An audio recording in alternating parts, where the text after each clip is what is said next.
এখন আমাদের হসপিটাল মসজিদের ইমাম সাহেব দেশনেত্রী বেগম খালেদার জন্য দোয়া করবে। আমরা সকলেই মন থেকে আমরা দেশনেত্রী বেগম খালেদার জন্য দোয়া করব।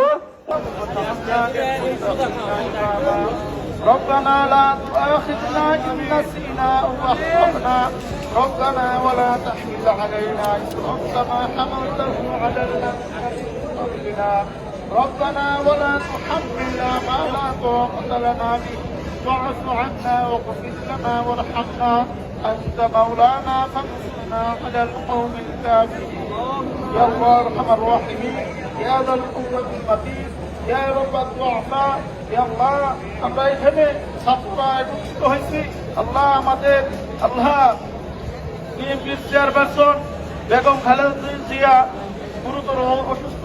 আল্লাহ আপনি তাকে সেবায়ে কামেলা আল্লাহ নসিব করুন।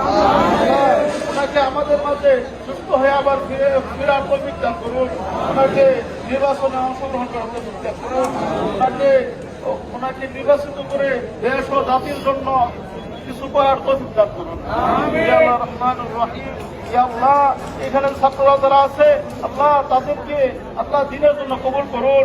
আল্লাহ তারা যেন দেশ ও জাতির জন্য কিছু করতে পারে সেই তৌফিক দান করুন। আল্লাহ তাদের দ্বারা যাতে কোনো গুনাহ কাজ না হয়, তাদের দ্বারা যেন দেশের উন্নয়নমূলক কাজ হয় সেই তৌফিক দান করুন।